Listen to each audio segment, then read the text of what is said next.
በሰፊው ውቅያኖስ መካከለኛ ክፍል ላይ ተፈጥሮ በስስታምነት ያልደለለቻት ከተራራዎቿ እስከ ባህር ዳርቻዎቿ ድረስ በድንቅ ውበት የተሸለመች አንዲት እንቁ ምድር አለች። ብዙዎች የተሰረቀችው ውብ ሀገር እያሉ በቁጭትና በፍቅር የሚያስታውሷት የዛሬውን አየር በአእምሯችን የተነፈስን በህሊና ወደዛች ድንቅ ምድር አብረን እንጓዛለን። ለጉዟችሁ ደግሞ ማራኪ ትራቭል ሙሉ ስፖንሰራችሁ ነው። ከናንተ የሚጠበቀው ሰብስክራይብ በማድረግ የጉዟችን አድማቂ መሆን ብቻ ነው። ሌላውን ሐሳብ ለማራኪ ትራቭል ተውት። ከኛ ጋር አዲስ ዓለምን ለማሰስ አሁኑኑ ሰብስክራይብ በማድረግ የጉዟችን አካል እንዲሆኑ በአክብሮት እየጋበዝነዎት ነው። ይህች ምድር ከመሬት በታች ከፈነዳ የእሳተ ገሞራ የተወለደች፣ አረንጓዴ የለበሱ ረጃጅም ተራራዎቿ ደመናን ይዳስሳሉ። ዘመናዊ ውቅያኖሷ ደግሞ ነጫጭ አሸዋዎችን በሰላም ይስማል።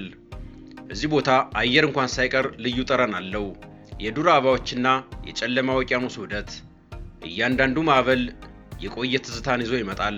እያንዳንዱ ነፋስ ደግሞ የታሪክ ምስጢር በሹክሹክታ ይነግረናል።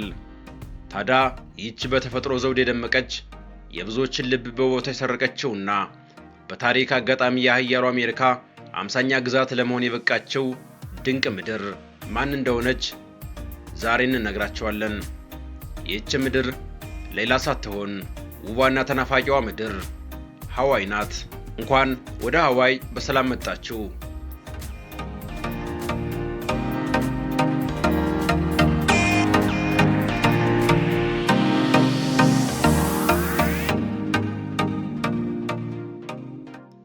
ሃዋይ በሰሜናዊ ሰላማዊ ውቅያኖስ መካከለኛ ክፍል ላይ የምትገኝ ደሴት ናት።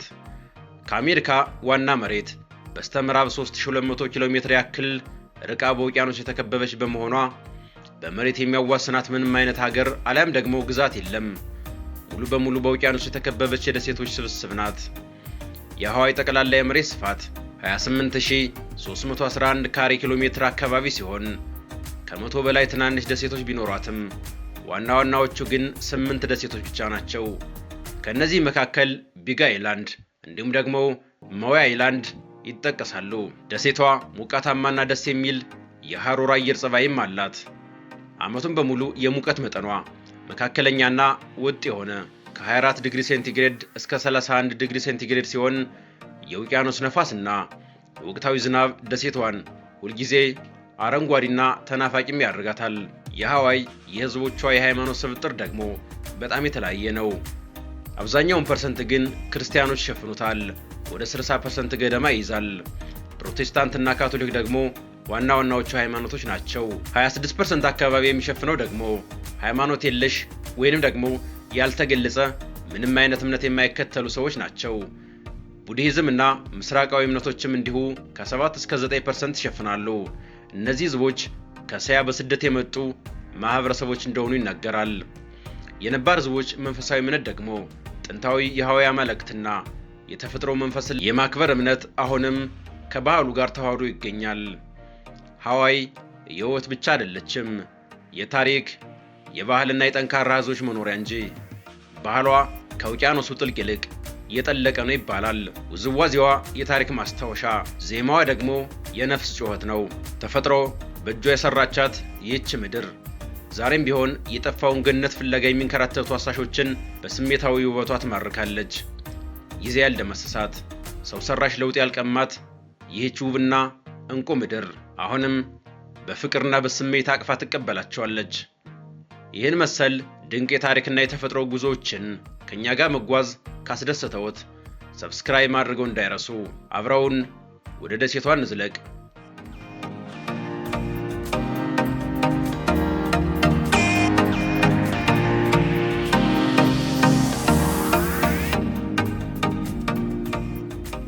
ከሚሊዮናት ዓመታት በፊት በሰላማዊ ውቅያኖስ ጥልቀት ውስጥ በነበረ ከፍተኛ የእሳተ ገሞራ ፍንዳታ አማካኝነት ፈሳሽ ድንጋዮች ወይንም ደግሞ ላባዎች እየተከማቹ ወደ ላይ ወጡ። ደሴቶቹ የተፈጠሩት በዚህ መንገድ ሲሆን ዛሬም ቢሆን የሃዋይ እሳተ ገሞራዎች ንቁ በመሆናቸው ደሴቷ በቀጣይነት እያደገች ትገኛለች። የሃዋይ የመጀመሪያዎቹ ነዋሪዎች ከታሂቲና ከማርከሳስ ደሴቶች የተነሱ ፖሊኔዥያውያን እንደሆኑ ይነገራል። እነዚህ ድንቅ የባህር ላይ ተጓዦች ምንም እንኳን ኮምፓስ ሳይጠቀሙ በከዋክብት በወፎች በረራና በውቅያኖሶች ሞገድ በመመራት በታንኳዎቻቸው ተሳፍረው በሺዎች የሚቆጠሩ ኪሎ ሜትሮችን በመጓዝ ይህች ምስጢራዊ ደሴት እንዳገኙ ነው የሚነገረው። ቀደም ሲል ደሴቶቹ በተለያዩ አካባቢያዊ ገዢዎች የሚተዳደሩ ነበር። ነገር ግን ንጉሥ ካሜሃሜሃ አንደኛ የተባለ ጀግናና ብልህ መሪ ሁሉንም ደሴቶች በጦርነትና በዲፕሎማሲ በማስተባበር ለመጀመሪያ ጊዜ የሃዋይ ንግስና መሰረተ። ይህም ለአንድ ክፍለ ዘመን የዘለቀ ሰላምና ጥንካሬ አምጥቷል። ከዛም በ1778 ብሪታንያዊው ካፒቴን ጄምስ ኩክ ደሴቶቹን ከተመለከተ በኋላ የምዕራባውያን ተጽዕኖ ጨመረ። አሜሪካውያን የሸንኮራ አገዳና የአናናስ እርሻዎችን በመመስረት ኢኮኖሚውን ተቆጣጠሩት። በ1893 ደግሞ አሜሪካውያን የመጨረሻውን የሃዋይ ንግስት ሊሊ ኦካላሊን ከስልጣን አወረዳቸው። ንግስቲቱ የህዝባቸው ደም እንዳይፈስ በማሰብ በሰላም ስልጣናቸውን ቢለቁም ድርጊቱ የሃዋይ ነዋሪዎችን ልብ የሰበረ ታሪካዊ ጠባሳ ሆኖ አለፈ። ከዛም በ1941 በሁለተኛው የዓለም ጦርነት ወቅት ማለት ነው ጃፓን በሃዋይ የሚገኘውን የአሜሪካን የፐርል ሃርበር የጦር መሰረትም ደመሰሰች። ይህም ደግሞ አሜሪካን ወደ ጦርነቱ እንድትገባም ጋበዛት። በኋላም በ1959 ሃዋይ በይፋ የአሜሪካ 50ኛ ግዛት ሆና ተቀላቀለች። ዛሬ ሃዋይ የዓለም ትልቁ የቱሪዝም ማዕከል ብትሆንም የጥንታዊቷ ደሴት ነዋሪዎች ባህልና አሎሃ አሊያም ደግሞ የፍቅርና የሰላም መንፈስ አሁንም እንደቀጠለ ይገኛል። ሃዋይ የነበሩት አሜሪካውያን የሸንኮራ አገዳ ነጋዴዎች ደሴቷ በራሷ ንግሥት መመራቷ ለሀብታቸው ስጋት ሆነባቸው። ንግሥቲቱ የህዝባቸውን መብት የሚያስከብር አዲስ ህገ መንግሥት ሊያውጁ ሲሉ ነጋዴዎቹ ከአሜሪካዊ አምባሳደር ጋር በመመሳጠር የአሜሪካ የባህር ኃይል ወታደሮች ቤተ መንግስቱ እንዲከቡም አደረጉ። ቤተ መንግስታቸው በጠመንጃ በተከበበበት በዚህ አስጨናቂ ምሽት ንግሥቲቱ ሁለት አማራጭም ነበራቸው። ህዝባቸውን ወደ ደም አፋሳሽ ጦርነት መክተት አለያም ደግሞ ህይወታቸውን አሳልፈው መስጠት። ንግሥቲቱ የህዝባቸው ደም ከንቱ ሆኖ እንዳይፈስ በማሰብ ጊዜያዊ እጅ መስጠት የሚል ደብዳቤ ጽፈው ስልጣናቸውን በሰላም አስረከቡ። ከዚህ የመንግስት ፍንቀላ በኋላ ንግሥቲቱ በገንዛ ቤተ መንግስታቸው ውስጥ ለአንድ ዓመት ያክልም ታሰሩ። በዚያ ጨለማ ክፍል ውስጥ ሆነው ለሀገራቸው የሚያለቅሱበትን አሎሃ ኦኤ የተሰኘውን የታወቀ የፍቅርና የስንብት ዜማም አቀናበሩ። የሃዋይ ህዝብም የአሜሪካ አካል ላለመሆን ከ38,000 በላይ ፊርማዎችን አሰባስበው ቢቃወምም ድምጻቸው ግን ሰሚ አላገኘም። አሜሪካ ሃዋይን የራሷ ለማድረግ የፈለገችበት ዋና ምክንያት በፓሲፊክ ውቅያኖስ ላይ ያላት ስትራቴጂካዊ የጦር ስፍራ ስለነበረ ነው። ከሁለተኛው የዓለም ጦርነት በኋላ ነሐሴ 21 1959 አሜሪካ ሃዋይን በይፋ 50ኛ ግዛቷ አድርጋም ተቀለለቻት። የሃዋይ ባንዲራ ወርዶ የአሜሪካ ባንዲራ ሲሰቀል ደሴቷ የመጨረሻ ነፃነቷን አጣች። እናም ሃዋይ 50ኛዋ የአሜሪካ ግዛት ሆነች። ከዛ በኋላ የዘመናዊ ዓለም ትኩረት ሙሉ በሙሉ ወደዚህ ደሴት ዞረ። ግዙፍ ሆቴሎችና የመዝናኛ ማዕከላት በባህር ዳርቻዎቿ ላይ ተገነቡ። ደሴቷም የዓለም የቱሪዝም ገነት ሆነች። ነገር ግን ይህ ፈጣን እድገት የአካባቢውን ነባር ነዋሪዎች መሬታቸውንና ባህላዊ የኑሮ ዘይቤያቸውን እንዲያጡ በማድረጉ ትልቅ ውጥረት ተፈጠረ። የራሳቸው ማንነት መደምሰስ ያሳሰባቸው የሃዋይ ነባር ህዝቦች የሃዋይ ህዳሴ በመባል የሚታወቀውን ባህላዊ እንቅስቃሴ ጀመሩ። የታገዱትን ጥንታዊ ቋንቋቸውን፣ ቅዱስ ውዝዋዜያቸውንና የታንኳ አሳሳ ጥበባቸውን እንደገና ሕያው አደረጉ። ህዝቡ ውበቱ ቢቀማም ነፍሱን ግን አልሰጠም። የንግሥቲቱ ስልጣን ከተቀማ ከ100 ዓመታት በኋላ በ1993 የአሜሪካ ኮንግረስ ንግሥት ሊሊ ኦካላኒን ከስልጣን ማውረዷ ህገወጥ እንደነበር አምኖ ይፋዊ የይቅርታ ደብዳቤ ማጸደቀ።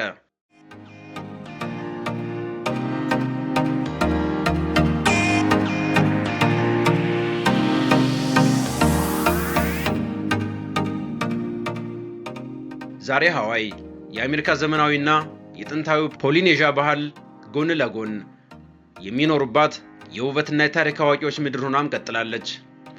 የሃዋይ ነባር ህዝቦች በወቅቱ ወደ አሜሪካ ሲጠቃለሉ የነበራቸው ስሜትና ዛሬ ያላቸው አቋም በከፍተኛ ቁጣ፣ ሐዘንና ማንነትን በማስጠበቅ የተሞላም ነበር።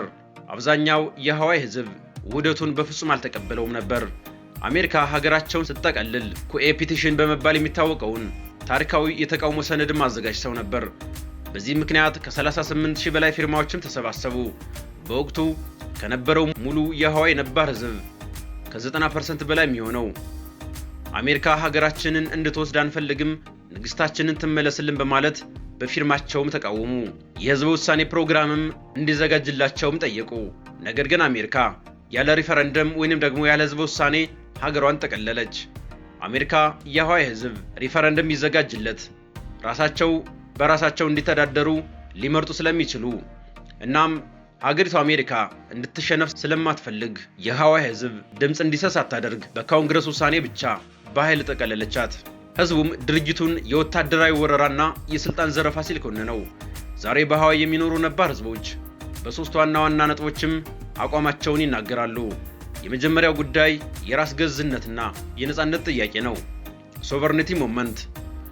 አሁንም ቢሆን በርካታ ነባር የሃዋይ ተወላጆች ሃዋይ በህገወጥ መንገድ የተያዘች ነፃ ሀገር እንጂ የአሜሪካ ህጋዊ ግዛት አይደለችም ብለው ያምናሉ። ሙሉ ነፃነት ወይም እንደ አሜሪካ ህንዶች የራስ ገዝ አስተዳደር እንዲሰጣቸውም እየታገሉ ይገኛሉ። ሁለተኛው ጉዳይ ደግሞ የመሬትና የኢኮኖሚ ብቸኝነት ነው። በገዛ ሀገራችን ባሪያ ሆነናል ይላሉ። በከፍተኛ የቱሪዝም መስፋፋትና በውጭ ሀብታሞች መጉረፍ ምክንያት የቤትና የመሬት ዋጋ ሰማይ ነክቷል። ነባሮቹ የሃዋይ ተወላጆች መሬታቸውን አጥተው ለከፍተኛ ድህነትና ቤት አልባነትም ተዳርገዋል። ሶስተኛው ጉዳይ ደግሞ የባህልና የቋንቋ ህዳሴ ጉዳይ ነው። አሜሪካ የሃዋይን ቋንቋና ባህል ለመደምሰስ ሞክራ እንደነበር ነው ታሪክ የሚያሳየው። አሁን ግን ህዝቡ ቋንቋውን፣ ታሪኩንና ባህሉን በትምህርት ቤቶችና በማህበረሰብ ደረጃ በከፍተኛ ሁኔታ እየመለሰ ይገኛል። ድሮ የሃዋይ ማህበረሰብ በጋራ የመረዳዳትና መሬትን የመንከባከብ አሁፖአ በተባለ ስርዓት ይኖር ነበር። ከተራራ እስከ ባህር ያለው ሀብት ለሁሉም እኩል ይከፋፈል ነበር። በዚህ መሰረት ዛሬ ግን በከፍተኛ የቱሪዝም መስፋፋትና የቤት ዋጋ ውድነት ምክንያት አብዛኛው ነባር ህዝብ መሬቱን አጥተው ለቤት አልባነትም ተዳርጓል። ብዙዎቹም ሀገራቸውን ጥለው ወደ አሜሪካና ዋና መሬት ለመሰደድም ተገደዋል። ቀደም ሲል የሃዋይ ኢኮኖሚ የተመሰረተው በተፈጥሮ እርሻ፣ አሳ በማስገርና በሸንኮራ አገዳ ምርት ላይ እንደነበር ነግረናቸዋል። ዛሬ ግን የደሴቷ ኢኮኖሚ ሙሉ በሙሉ በቱሪዝምና በአሜሪካ ወታደራዊ መሰረቶች ላይ የተንጠለጠለ ነው። ይህም ደግሞ ለነባሮቹ ህዝቦች ሰፊ የኢኮኖሚ ክፍተት ፈጥሯል። የሃዋይ ቋንቋ አሜሪካ ደሴቷን ከተቆጣጠረች በኋላ እንዳይነገር ተከልክሎ ለመጥፋትም የደረሰ ቋንቋ ነበር። ነገር ግን ከ1970ዎቹ የባህል ህዳሴ ወዲህ በተደረገ ትልቅ ትግል ዛሬ በትምህርት ቤቶችና በዩኒቨርሲቲዎች እንደገና እንዲያንሰራራም ተደርጓል። የሃዋይ ባህል ወይንም ደግሞ ቡሁል ላይ እየተባለ የሚጠራው ውዝዋዜ በሙዚቃና ለተፈጥሮ ባላቸው ጥልቅ አክብሮት ይታወቃል። ድሮ ላይ ሁላ የተባለው የሃይማኖትና የታሪክ መመዝገቢያ መንገድ የነበረ ሲሆን ዛሬ ግን ለቱሪስቶች ማደናገሪያ ከመሆን አልፎ ነባሮቹ ህዝቦች ማንነታቸውን የሚያንጸባርቁበት ዋና መሳሪያቸውም ሆኗል። ጥንት ሃዋይ በራሷ ነገስታትና ንግስት የምትመራ ነፃ መሬት የነበረች ዛሬ ግን የዩናይትድ ስቴትስ ኦፍ አሜሪካ 50ኛ ግዛት ሆና በአሜሪካ ህግ ትመራለች። የሃዋይ ልዩ ነገር አሎሃ የተሰኘው የመቻቻልና የፍቅር ፍልስፍናቸው ሲሆን ይህም ደግሞ ደሴቷ በታሪክ ማዕበል ውስጥ አልፋ ውበቷን ጠብቃ እንድትቆይም አድርጓታል። የሃዋይን አስደናቂ ታሪክና ባህል ከተመለከትን በኋላ አሁን ደግሞ ይህች እውነተኛ የተፈጥሮ ገነት በዓይነ ህሊናችን ወደምናይበትና በእግራችን ወደምንዳስስበት የሚስጥር ጉዞ ልውሰዳችሁ። እስከዛው ረስታችሁ ሰብስክራይብ ያላደረጋችሁ ካላችሁ ሰብስክራይብ ያደርጋችሁ።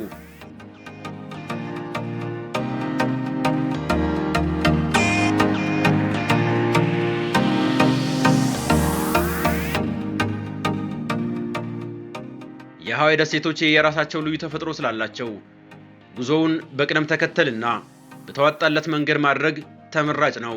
ከተፈጥሮ ድንቆች እስከ ታሪካዊ መዳረሻዎች የሚወስደው የደሴቷን ህይወት ላሳያችሁ። ጉዟችንም የምንጀምረው የሃዋይ የልብ ትርታ እየተባለ በሚጠራውና ዋና ከተማዋ ሆኖሉሉ በሚገኝበት ኦአሁ ደሴት ነው። እዚህ ቦታ የዘመናዊና የተፈጥሮ ውበት በህብረት ያጋጥመናል። ጎብኚዎች ከታዋቂው የዋይኪኪ ባህር ዳርቻ ተነስተው ሁለተኛው የዓለም ጦርነት የታሪክ ማስታወሻ ወደ ሆነው የፐርል ሃርበር መዘክር ይጓዛሉ።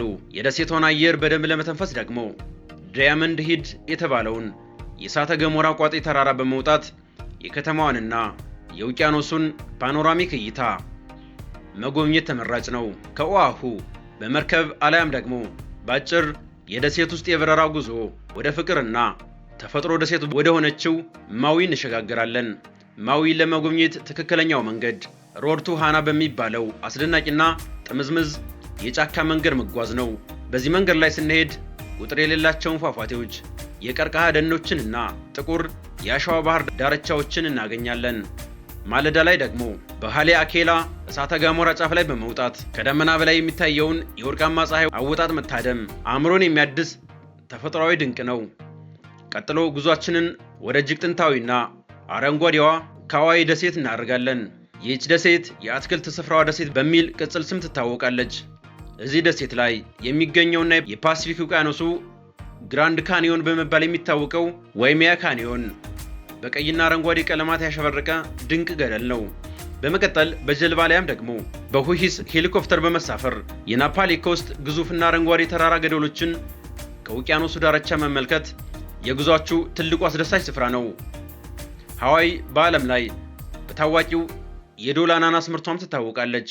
በኦአሁ ደሴት ላይ የሚገኘው የዶል አናናስ እርሻ በዓለም ላይ ትልቁ የአናናስ ማዝ የሚገኝበት ቦታ ነው።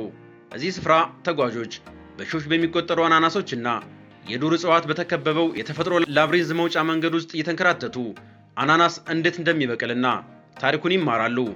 እዚህ ቦታ ላይ በሚዘጋጀው ትኩስና ጣፋጭ የዶል አናናስ አይስክሬም የጉብኝቱ ትልቁ ማታለያቸውም ነው።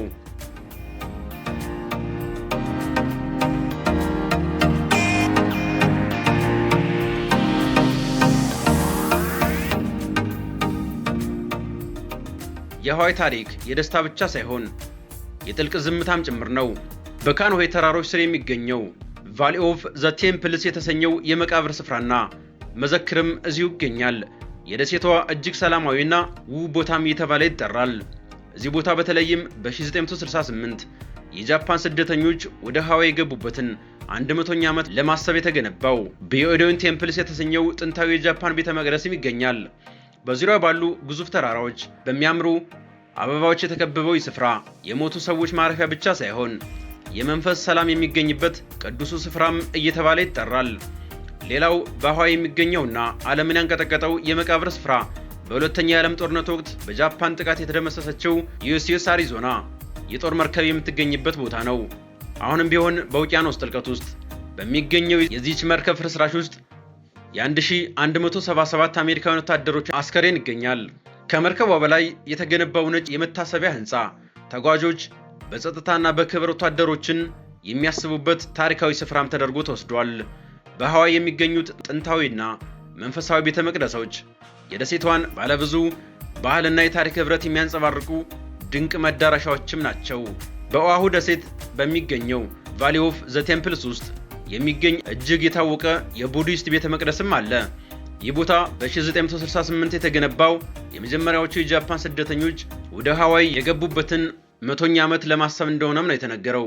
በጃፓን የሚገኘውን የ900 ዓመት ዕድሜ ያለው ታሪካዊ ቤተ መቅደስ ሙሉ በሙሉ በመኮረጅ ያለምንም ሚስማር የተገነባው ድንቅ ህንፃ፣ በዙሪያው ያሉ አረንጓዴ ተራሮች፣ ትልቅ የነሐስ ደወል እንዲሁም ደግሞ በሺዎች የሚቆጠሩ የኮያሶች የሚያወኙበት ኩሬ፣ በቢግ አይላንድ የሚገኝ ጥንታዊ የሃዋይ ነባር ህዝቦች ቅዱስ የመቅደስ ስፍራ ነው።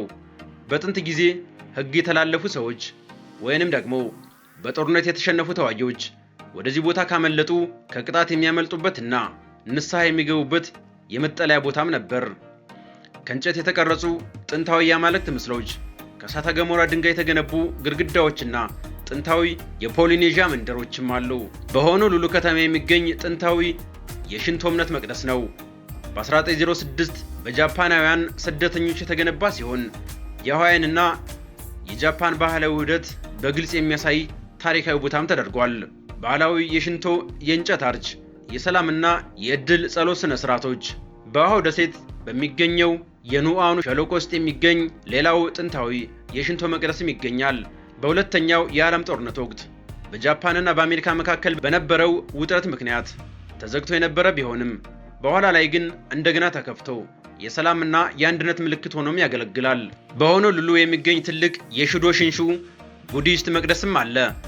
ይህ ቤተ መቅደስ የእስያና የምዕራባውያን ስነ ህንፃ ውህደት የተጠቀመ ሲሆን በሃዋይ ውስጥ ለቡዲዝም እምነት መስፋፋት ትልቅ አስተዋጽኦ ያበረከተ ማዕከል ነው። የሃዋይ ቤተ መቅደሶች የሃይማኖት ስፍራዎች ብቻ አይደሉም። የፖሊኔዥያ ጥንታዊ መንፈሳዊነት፣ የእስያ ባህላዊ ቅርሶችና የምዕራቡ ዓለም ታሪካዊ ተዋህደው ሰላምና ጸጥታን ለተጓዦች የሚሰጡበት ድንቅ ገዳማት እንጂ። ከነዚያ ሁሉ አስደናቂ የተፈጥሮ ድንቆች፣ ታሪካዊ ቦታዎችና ሚስጥራዊ ቤተ መቅደሶች ጉብኝት በኋላ ሰውነታችንን ድካም ሲሰማውና ቀኑ ሙሉ የተመለከትናቸው አስደናቂ እይታዎች በሰላም ማሰላሰል ስንፈልግ ሃዋይ በዓለም ካሉ እጅግ ውብና ምቹ ማረፊያዎች ጋር በክብር ትቀበለናለች። የቀኑ ረጅም የጉብኝቱ ጉዞ ሲጠናቀቅና ፀሐይ በሰላማዊ ውቅያኖስ ላይ ወርቃማ ቀለሟን ረጭታ ስትጠልቅ የደከመው ሰውነታችን ምቹ ማረፊያ ይፈልጋል። እናም የሃዋይ ምሽት ለየት ያለ ሰላምም አለው። የባህሩ ሞገድ ድምፅ እንደ ለስላሳ ዜማ እየተሰማ፣ የደሴቱ አየር ደግሞ የደከመውን መንፈሳችን ያድሳል። ምሽቱን የምናሳልፈው በዓለም ታዋቂ በሆኑትና በውቅያኖሱ ዳርቻ ላይ በተገነቡት ግዙፍ ሪዞርቶችና ሆቴሎች ውስጥ ነው። ወደ ክፍላችን ስንገባ ከረጅም በረንዳችን ጋር አሻግረን የምናየው ማለቂያ የሌለው ውቅያኖስ፣ እንዲሁም ደግሞ ከክፍሉ የሚመጣው የጃዝሚንና የኮኮናት መዓዛ ድካማችን በቅጽበት ያጠፋዋል። እዚህ ቦታ ዘመናዊ ቅንጦትና የሃዋይ ባህላዊ የሆስፒታሊቲ መንፈስ ወይንም ደግሞ አሎሃ እየተባለ የሚጠራው ፍጹም ተዋህደው እናገኛቸዋለን። ከረፍት በፊት በባህር ዳርቻ አቅራቢያ በሚገኝ ራት ማስተናገጃ ውስጥ ትኩስ የባህር ምግብ እንዲሁም ደግሞ የሃዋይ ባህላዊ መጠጦችን እየተመገብን በሻማ ብርሃን መዝናናት የተለመደ ነው። በዙሪያ ባሉ የዛፍ ችቦዎች በሚፈነጥቀው ወርቃማ ብርሃን ስር በስተጀርባ ለስላሳ የኡኩሌሌ ሙዚቃ ምሽቱ በሰላም ይገፋል። በመጨረሻም የውቅያኖሱን ማዕበል ድምፅ እያዳመጡ ወደ ምቹ አልጋ ማምራት የጉዞው ትልቁ ስጦታ ነው። የሃዋይ ምሽት እንቅልፍ ብቻ አይደለም፣ የነገውን አዲስ የደሴት አስደናቂ ጉዞ ለመጀመር የሚያስችል የነፍስና የሰውነት ማደሻ እንጂ። ወደ ሃዋይ ስትጓዙ እንደ ቀዳሚ ወሳኝ ምክር ልንይዘው የሚገባው ነገር ቢኖር ደሴቷን ተራ የቱሪስት መዝናኛ ብቻ አድርጋችሁ አለማሰብን ነው። ይልቁንም የሃዋይ ሕዝብ ማላማ የሚል ጥልቅ ፍልስፍና አለው። ትርጉሙም ተፈጥሮን ባህልንና አካባቢ መንከባከብ ማለት ነው። ቅዱስ ተብለው በሚታሰቡት ጥንታዊ ቦታዎች ላይ በአክብሮት መመላለስ፣ የተፈጥሮ እንስሳትና የባህር ሕይወትን አለመረበሽ እንዲሁም የነዋሪዎችን ባህል ማክበር የዚች ደሴት ትልቁ ሕግ ነው። በዚች ደሴት ላይ በምትቆዩበት ጊዜ ቆይታችሁን ከአካባቢው ነባር ነዋሪዎች፣ ንግዶችና አነስተኛ ገበያዎች በማድረግ ማህበረሰቡን መደገፍ ይችላሉ። የሃዋይ ነባር ሕዝቦች በታሪክ ማዕበል ውስጥ አልፈው ባህላቸውን አስጠብቀው የቆዩ ጠንካራ ሕዝቦች በመሆናቸው የደሴቷን ውበት ስትደሰቱበት የሕዝቧን ታሪክና ጥያቄም አብራችሁ ልትገነዘቡ ይገባል። ሃዋይን የምትጎበኟት በአካል ብቻ ሳይሆን በልባችሁም ጭምር ነው። ተፈጥሮ የቸረቻት በፍቅር በክብር ተቀብላችሁ በምትመለሱበት ጊዜ የሰላምና የፍቅር ምልክት የሆነውን የአሎሃ መንፈስ አብራችሁ ይዛችሁ ትመለሳላችሁ። የዛሬው ልዩ ጉዟችን እዚህ ላይ ያበቃል። ይህን መሰል ድንቅ የታሪክና የተፈጥሮ ጉዞዎችን ከኛ ጋር መጓዝ ካስደሰተው የቻናላችን የማራኪ ትራቭልን የዩቲዩብ ቻናል ሰብስክራይብ በማድረግ የጉዟችንን አካል ይሁኑ እንላለን። እስከ ቀጣዩ አስደናቂ የጉዞ ታሪክ ድረስ አሎሃ።